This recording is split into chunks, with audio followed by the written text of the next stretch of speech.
Hey guys, it's Tara here. Welcome back to my channel. It's nice to see you all back. I'm so sorry this video is late.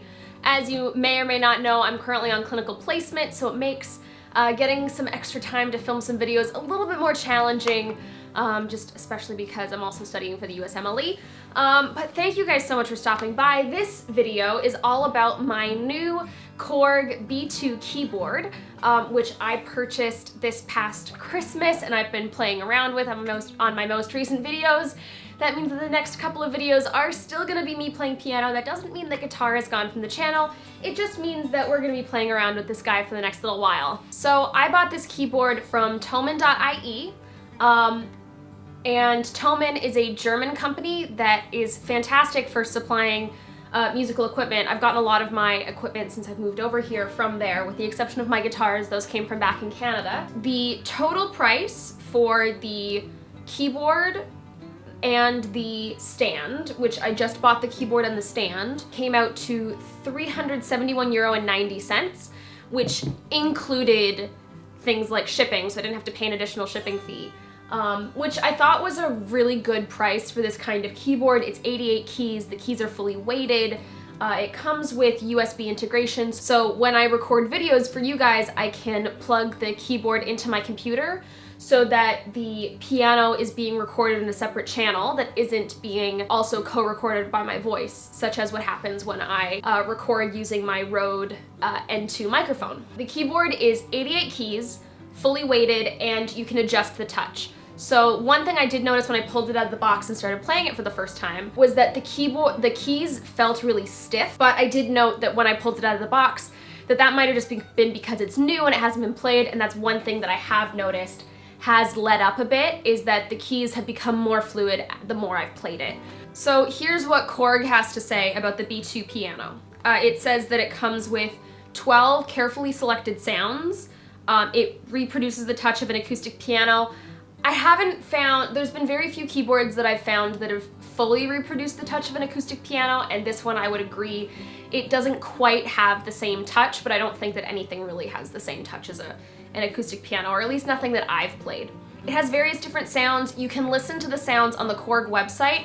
When I was on Thomann's website, unfortunately, I couldn't listen to the sounds ahead of time. I had to try and find them myself, because that was something that was really important to me, was being able to listen to what it sounded like. It also has audio input, so you can plug in like an aux cable if you wanted to plug it into your phone, for any of your phones that still have the headphone jack. And it also has a headphones in line. It unfortunately does not have a 1/4-inch output, which is something that I would also have really appreciated from this kind of model. But it's also marketed more as an entry-level piano, which, because I'm in Ireland, because I'm only gonna be living here for a few more years, it was something that I was more looking for. I couldn't really justify the price of spending the money on a more expensive keyboard. But the price point that this Korg B2 comes in for what I'm going to be using for is a much better price point, and it still allows me most of the functionality that I'm looking for. It does include a music stand on it. I haven't used it that much, just because when I'm making videos for you guys, having the music stand in front of me, it's not something that I really need, but when I'm practicing, it's something that's actually quite nice to have. One of my other complaints would come from the sustain pedal. I find that even as I've used it, the sustain pedal is very stiff. It doesn't offer the same responsivity that an acoustic piano sustain pedal would have. And there are other sustain pedals that I've liked more over the years, like even just your standard like click sustain pedal feels a lot nicer than this one. This one you have to apply a lot of pressure to get it to go down, so that's not my favorite part of the functionality, but I'm hoping that that's something that'll A, improve with time, or B, I'll be able to find a good substitute for it. The piano looks really sleek. There aren't a lot of buttons on it. In total, if you look at the front, there's 4 buttons in the volume dial. I personally would have liked to have been able to access some of the sounds with buttons rather than with various keys, because then you have to memorize key combinations, and that's a little bit annoying from my perspective. But generally I've got it set into kind of the standard piano sound, which I really like, and then even other piano sounds, when I plug it into my laptop, I can modify that from there as well.